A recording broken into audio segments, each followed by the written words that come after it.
Paris. The contraband had an estimated street value of €1 million.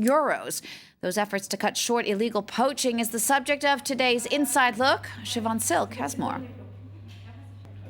This warehouse in Paris is an elephant graveyard. Each item is all that remains of a victim of the bloody ivory trade. French authorities have seized 17 tons over the last 25 years. For the most part, we are a transit platform for ivory coming from Africa and going towards Asia. France is particular because we have a very strong policy against ivory trafficking. The customs regulations treat ivory trafficking the same as drug trafficking. But France will no longer be stockpiling the ivory it confiscates. The change in policy is to make sure the contraband can never get back onto the market and to send a message to traffickers. We've decided to strengthen our trafficking fines and also to systematically destroy our ivory stocks, to show traffickers that we're not going to ease up on them. Environmental lobby groups have praised the action and are urging other EU countries to follow suit.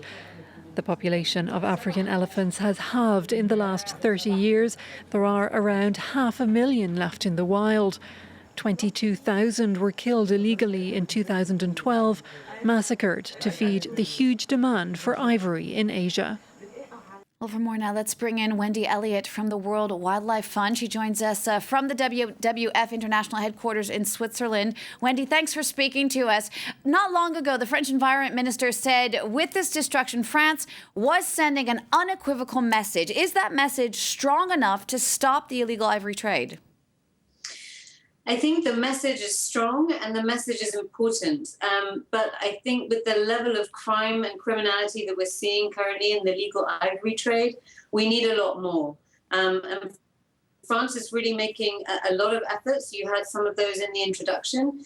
But we're really looking to governments globally to step up their efforts to really crack down on this issue. In many countries, illegal wildlife trafficking, such as ivory, is still considered more of an environmental issue, something that can be taken care of by environment ministries. We're actually dealing with a major transnational organized crime, and an approach from an environment ministry alone isn't going to cut it. So still a lot of change is indeed needed. Wendy, this destruction in Paris comes about a week ahead of an international conference in London. What are you hoping will come out of that conference exactly? Well, the London conference really gives us some hope for that kind of political will to really be generated in tackling this issue. The conference is hosted by the UK Prime Minister, David Cameron, and Prince Charles and Prince William will also be present. And heads of state and foreign ministers from the most important source, demand and transit countries for some of these key wildlife products are being invited. So this is really a once-in-a-lifetime opportunity for the world leaders to come together and say, we recognize this is a problem, we recognize the impacts of this serious crime, not only on wildlife, but on communities that are living with this organized crime and its destabilizing effect, and we're going to take action.